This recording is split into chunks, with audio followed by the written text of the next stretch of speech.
With the addition of ranked mode, battles in TCG Pocket have never been more important or impactful.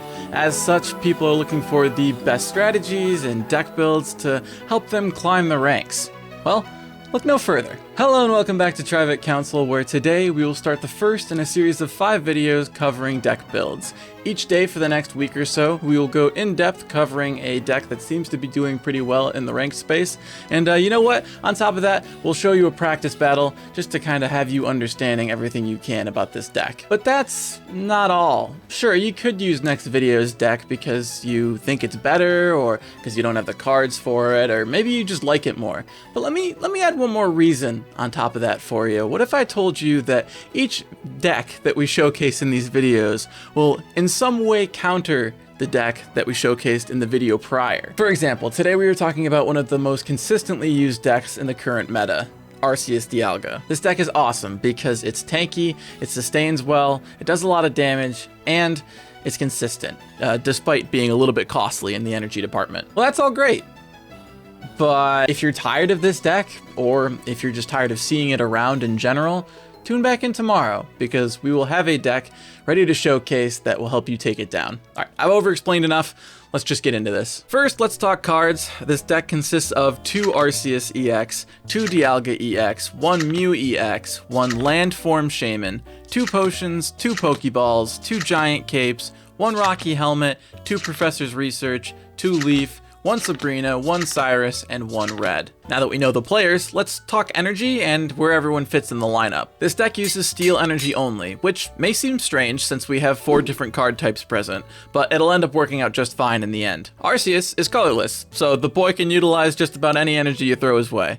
Mew, while not colorless itself, has an attack that is colorless. Psyshot unfortunately won't be an option, but Genome Hacking will, and that's the only one we actually care about. Lots of EX Pokemon out there simultaneously have a ton of health and an attack that hits like a big dang truck.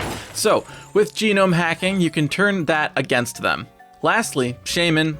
This little fella is just here to help. We don't really care about attacking with Shaman, so forget flop right now. But what we do care about is Shaman sitting in the back line and spamming his Fragrant Flower Garden ability to heal our other mons each turn. And it's one thing to know all that, who's involved and their reason for being there, but let's talk general battle strategy too, so that you know how to use them. Since this deck is heavily energy dependent, our main approach is going to be leading with Dialga to set up Arceus and or Mew to do big damage. Once you manage to get a couple energy on Dialga, you'll use his attack Metallic Turbo to start dealing some chip damage and adding energy to our big hitters on the bench. Feel free to throw a Giant Cape or a Rocky Helmet on this guy to up his survivability, and also be sure to utilize Potions and Shaman's Healing to keep him going. After just one use of Metallic Turbo, you are primed to pull Arceus or Mew in on the following turn with the help of a Leaf Trainer card. After that, you can slap that last energy on Arceus or Mew and sweep the entire enemy team. Keep in mind you can always throw a red trainer card to boost damage where necessary. I know some of these EXs tend to have a lot of health.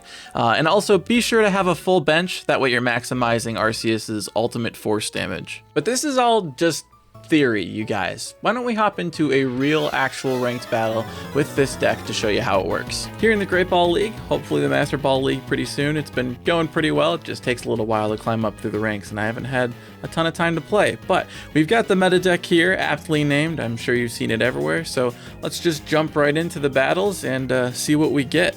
I'll probably end up cutting this up a little bit for time's sake, but I will try and talk you through my general thought process with most of the stuff that's going on. We've got Mew, which is not an amazing start, but it all depends on what the other person ends up doing. Worth noting is we've got a Pokeball, which should help us draw a basic card, and then a Leaf as well, so we could very easily switch out to Dialga here. Not really the end of the world. It's part of the nice things that come with having so few Pokemon in the deck is you really have a lot of options with all these trainer and support cards. As part of the reason that this deck is so consistent, actually, is the amount of Pokemon in it and the amount of trainers that you get as well. So here we go. We've got Dialga EX already. No problems there. Now we can use our Leaf, just like I said, to switch him out, and we don't even have to get past turn 1. We would prefer a turn 2 start, like most decks, I'm sure, but turn 1 is not a deal breaker, especially into an Execute deck. I'm guessing it's going to be Executor EX, should be able to deal with it okay. These guys are really tanky, like I said before, so I'm gonna wait on the Giant Cape just for now to see if maybe a Rocky Helmet would be a better choice against an Executor EX. An Executor EX has got a lot of health, so maybe the chip damage would help with that. We'll see. We'll see how we want to play it. No big damage coming our way right now, so no need to use the Giant Cape as of yet. Giant Cape could also be really, really helpful when it comes to putting Arceus into play so that he doesn't get one shot. These are all things you can consider as you're playing through. You'll get an idea for what you should be having in mind as you play more and more with this deck. No reason not to potion right now. I've been burned one too many times by not potioning soon enough when I could have saved it next turn and I decided it would be better to hold on to it for some reason. Always potion right when you have it, just to be safe. And we'll add an energy onto Dialga as well before we end our turn. The only other thing we'd be looking for here is Shaman, I think. That would be the only other thing that makes our lineup good. And we just got Sabrina, so that's no huge deal, honestly. Mew is a 1-cost retreat, so that's kind of the nicest thing we could have out there in terms of having to pull it back. But we just got another Leaf, so who even cares about that? Leaf brings this Mew back. We'll send our Dialga back in. Again, that's the nice thing about having so many trainer cards in this deck.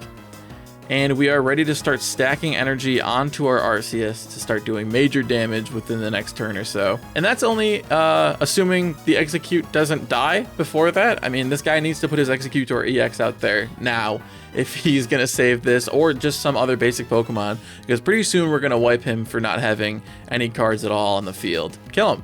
That's it. It's just that easy, but you can get a general idea of how you want to be setting this up, no matter what the opposing Pokemon was. This is generally how we would have played that. I don't know what his plan was, if this was just an easy one that they were tossing my way for some reason. Thanks for the free win. Maybe I'll enter in one more just to kind of give a better idea of how this is supposed to look with more effective opposing force. I'll try and skip through this one though, keep it really short just because I don't want to waste too much time. Another Mew start, which is not ideal, but again, look at our cards. 2 Leafs, 2 Pokeballs. That guy's coming out as soon as he possibly can. So we had a couple Pokeballs in a Professor Oak's research. I like to use the Pokeballs first before I use the Oak's research because I have a limited amount of basic cards that I can pull. Might as well get those out of the way with Pokeballs. If I draw all of my basic Pokemon and still have Pokeballs, those cards are just worthless at that point. So draw those first, but you can see that we're kind of set up here. No Dialga yet, but I'm going to just jump right to stacking energy on Arceus. He's the one that I want to be doing the big damage, especially because I don't know what's coming from the other team. I'm assuming it's an Infernape deck, but I would prefer to get the consistent damage from Arceus, I think. So we're just going to leave that like it is. End our turn, keep the Giant Cape in our back pocket in case we need to use it at some point, and then we will remember to heal with Shaman as well as time goes. So we've jumped forward a couple turns now. I didn't throw my Giant Cape onto my Mew, which may prove to be a little bit of a mistake because now he's got Infernape out here with the full fire energy he needs, but he's going to discard all of those fire energy to kill my Mew. I'm not super worried about the Mew dying. It does give him 2 points, but in the end, my Arceus is ready to attack now. He has no energy and no contingency plan, really. So unless he's got some magic way to build up 2 energy in 1 turn, I'm kind of chilling. I'll probably take out his Infernape this next couple turns, and we'll be in the clear. I'll throw a Giant's Cape on him now, just to be safe. And I'm going to throw a Giant's Cape onto Dialga as well. Also, just to be safe, in case he's got some Sabrina that he wants to try and pull one of my back line out with. But like I said, we've got the energy, all 3 now stacked up on Arceus. We can do our 110 damage. Not going to instant kill, but I'm not worried about that. Our turn again, and he's kind of running scared at this point. When we kill Ponyta here, he's got one choice, which is to send out his Chimchar He's not going to have enough time. There's just not enough time to stack up enough energy onto his guys. So I think we are pretty much in the clear at this point. This is just a locked-in win. So he brought his Chimchar in, evolved it to a Monferno, and then stacked the fire energy onto his Infernape. That was his only move. If he sent out Infernape, I killed it and then won the match with 3 points, because it is an EX card that I'm killing.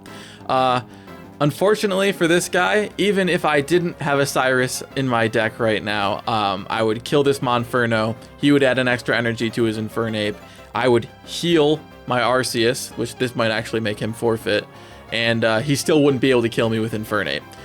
But since I do have a Cyrus, and this deck is just consistently broken, I can pull his Infernape back out. No harm, no foul. Don't care that you retreated him that one time. He's gone, but there it is. The opponent conceded. Bye-bye. So there's 2 good examples of how this deck will just infuriate people and force them to quit and help you climb the ranks that way. A win is a win, and we are happy to take it, whether it's the easy execute earlier or a little bit more tricky with the Infernape afterwards. But that's going to just about do it for us today. I'm going to motion to end things there. All those opposed, click through to see that next video tomorrow. Very excited to show you how to counter this deck now that you've seen how broken it is. And then all those in favor, you can just hit subscribe. That way, either way, we can catch you in the next one.